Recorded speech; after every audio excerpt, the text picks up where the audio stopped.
I guess maybe you could talk a little bit about what's going on with the anti-terrorism strategy that there was talked about last night. So there's no, it's not going to be a unit any longer. Now it's a strategy. So I'll try to nuance it properly here. So that is the plan into the future. We're going to look at something. What has been happening, what I've said in the past is we have these disparate units throughout the Edmonton Police Service that have been working on anti-terrorism activity. So we have intelligence and analysts, we have school resource officers, we have youth program people that are working on it. We have outreach people that are very involved. We have investigators. So we have 2 investigators seconded full-time to the INSET team, the Integrated National Security Enforcement Team with the RCMP. We're looking at, and we have given them a couple of more people to help them with the volume of files, and we'll continue to work with them. We've offered them up some surveillance teams, et cetera, et cetera.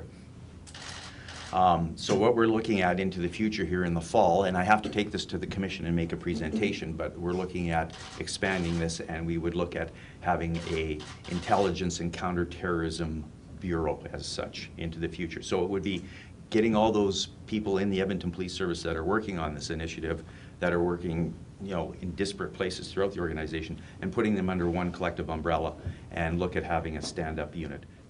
You said you were surprised by Councillor McKean's comments. Can you talk more about that? What surprised? Well, I guess I was just a little surprised because we did have the same presentation. We vetted some of it out. Obviously, we have a closed session and we have an open session with the Commission. And in the closed session, we gave that same presentation. So, I guess the Commission was aware of that kind of language was used, and that's what was talked about. But this is the language of the issue. I mean, you can't, to not talk about counterterrorism, to not talk about self-radicalization. Those are the terms. That's the language. And I think the public is aware of those terms. They know what it means.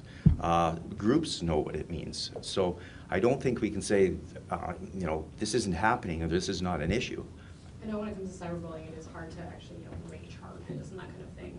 Is there, how are you tackling those kinds of issues? Is it difficult, or are you focusing more on educating people? Well, the big thing is to educate people, because it is very prevalent. I think we don't really understand how widespread it is. I mean, I talk to young people, and a lot of people say, I've been cyberbullied. Now, is the definition out there? Yeah, there's a legal definition out there, but it can get very, very gray. And I think a lot of people struggle, young people struggle with that. I think parents struggle with it because sometimes you just don't understand it. And I think it is all about education. It goes back to the terrorism issue. Educate people, help them, let them understand. Know that there's help out there. Know that they don't necessarily have to go to the police if they don't feel comfortable going to the police. Yes, you can go to the police. We will help you. We want to help you. But there are other options and opportunities, and we'll provide people with that. Some people will say, look, I don't want to press charges. It's just a situation. I'm really concerned with my daughter, for my daughter. We've moved schools, and it's still following her or him. What do you recommend? Well, you should talk to these people, or we'll go talk to the individual and say, you got to stop doing this because you're bumping right up against breaking the law here. I know a couple of years ago you were telling me that people were really concerned about speeders and way excessive speeding, and I know that you wanted some kind of stricter laws and that kind of thing. Is anything happening with that? Well, we continue to, we were working with the previous government. We'll work with the new government, obviously, in this. And our issue was around, we did an extensive study on this, and it was a bit of a show me thing. We were asked, well, show us that this works. So we know in British Columbia, we know in Ontario and Quebec, they have the law, and they vary slightly in each of those provinces. But they have laws where if you go over 40 kilometers per hour or 50 kilometers per hour or 60 kilometers per hour, it's different in each one of those provinces, that the police have the authority to seize the vehicle for 7 days. And that's for the people on the extreme. Those are the people that are violating law. It's not mandatory. The police don't have to seize the vehicle, but they have that option. So there's that individual that is continuously driving 60 kilometers per hour over the speed limit in the city of Edmonton, like in a 50-kilometer zone. We get those almost every day. We know our fatalities are up by 40% this year over last year.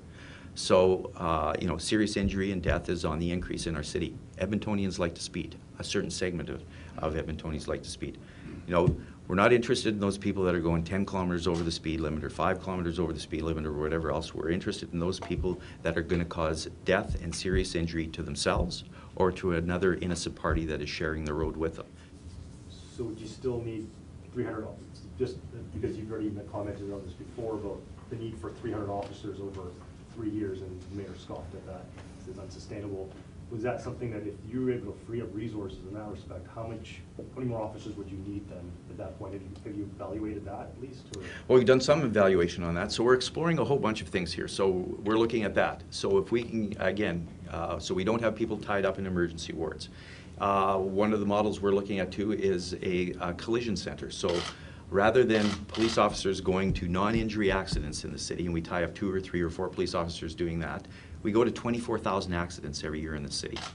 If we cut that in half and we had a collision center where somebody has a minor fender bender and they go to a collision center, they fill out the forms, somebody looks at the damage, takes some pictures, maybe a peace officer or even a police officer there, if there's been a violation, issues a ticket, and everybody goes along their merry way. That could put dozens of police officers back on the street, because, you know, if you cut the pie, 24,000 accidents, and maybe we'll still have to go to 12,000 of those or 10,000 of those or 8,000. We don't know. But if we cut that down, that's more police officers on the street. I ask for less police officers next year. I mean, I don't like to ask for more police officers, but it's my responsibility. If I think there's a gap in public safety, it's my responsibility to go to the people that hold the purse strings and make a case. They don't have to accept it. At the end of the day, they can say, no, we're not giving you more police officers, and we'll manage.